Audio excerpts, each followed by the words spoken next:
Halo, perkenalkan nama saya Adinda Karolita Berusinulingga, NIM 120111108 dari kelas PGSD Reguler D Stambuk 2020.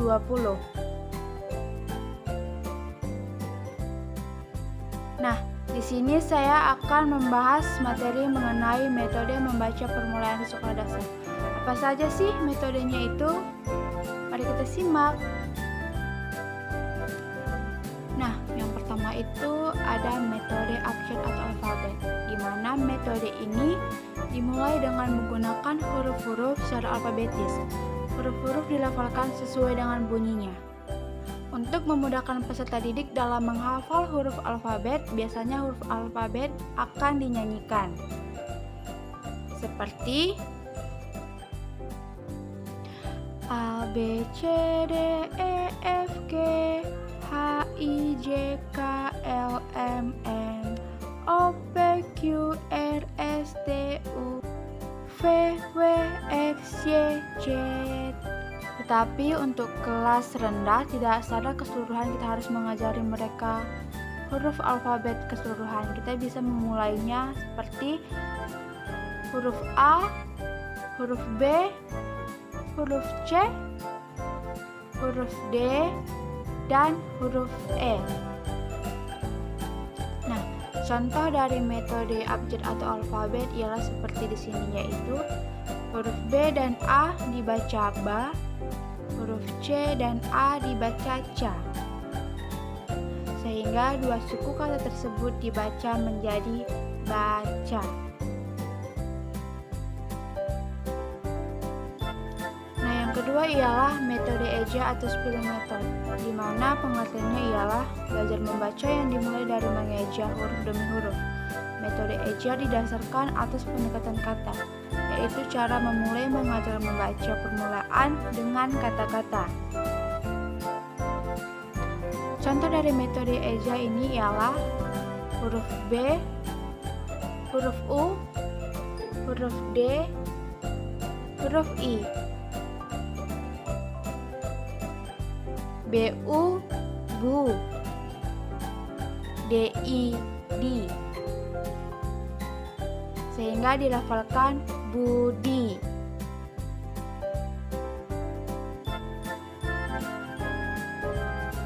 Contoh yang kedua, huruf B, A, D, I, BA, ba, DI, di, sehingga dilafalkan badi. Metode yang ketiga adalah metode suku kata.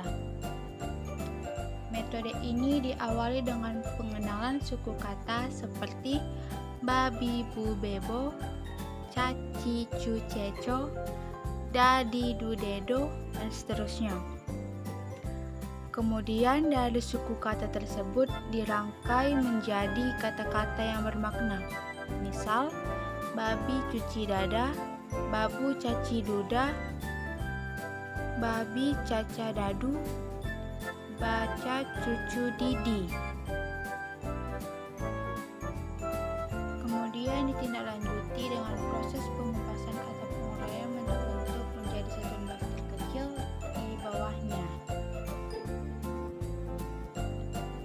Contoh dari metode suku kata ini ialah dada babi, bibi caca, babu didi.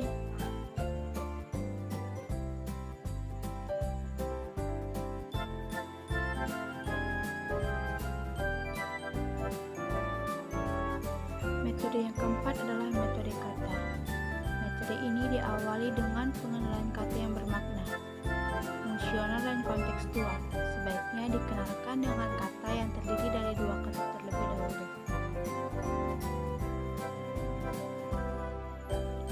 Kemudian, mengenalkan suku kata tersebut dengan membaca kata secara perlahan dan memberikan jeda pada tiap suku kata. Contoh dari metode kata ini ialah ma, pa, cu, lucu.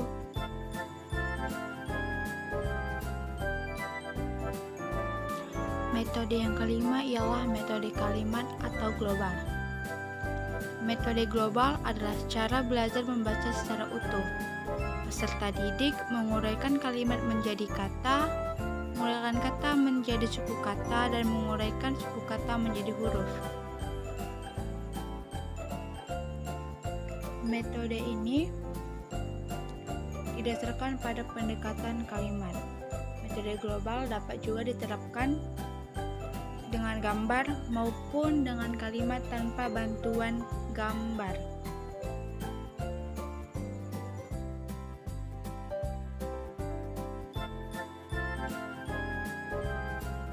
Contoh dari metode ini ialah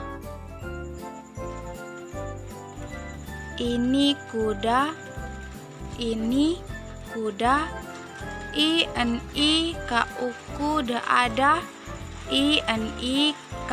kuda.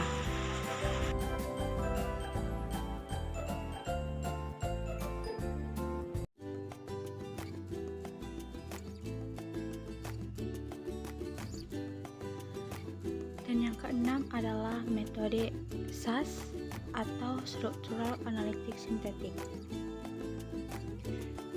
di mana metode ini merupakan salah satu jenis metode yang bisa digunakan untuk proses pembelajaran membaca permulaan bagi siswa.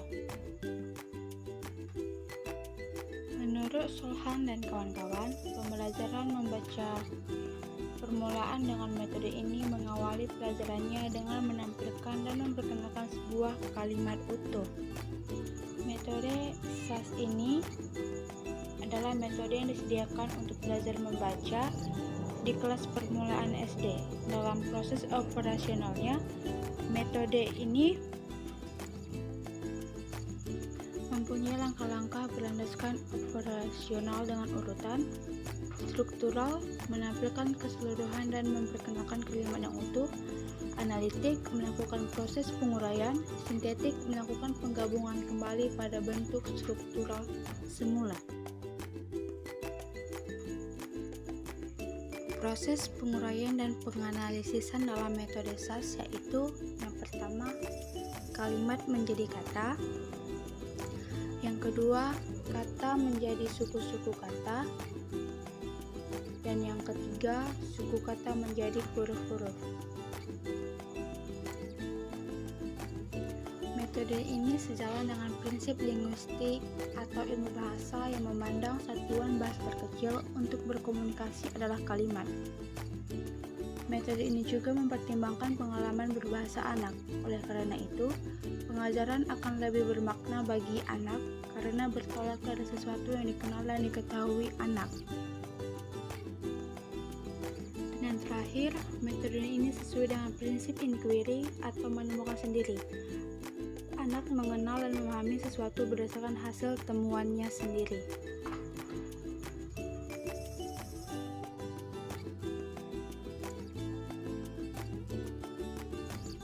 Contoh dari metode membaca SAS ini yang seperti yang telah dipaparkan yaitu ini mama, ini mama, ini ama,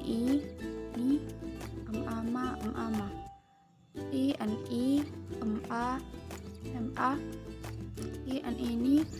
ma, ini ama, ini mama, ini mama. Nah, dan juga metode dari pembelajaran yang digunakan ini memiliki kelebihan dan kekurangan. Kekurangan dari metode SAS adalah yang pertama, banyak sarana yang harus dipersiapkan untuk pelaksanaan metode ini untuk sekolah-sekolah tertentu dirasa sukar. Yang kedua, metode SAS hanya untuk konsumen pembelajar di perkotaan dan tidak di pedesaan. Dan yang ketiga, metode SAS cenderung agak sukar diajarkan para pengajar karena metode ini, maka di sana-sini metode ini tidak dilaksanakan.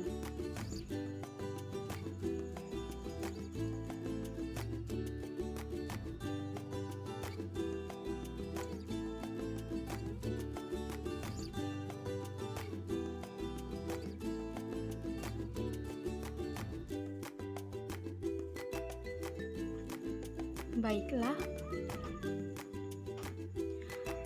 itulah dia metode membaca permulaan yang dapat saya sampaikan. Jika ada tutur kata saya yang kurang berkenan, saya meminta maaf. Dan juga saya mengucapkan terima kasih kepada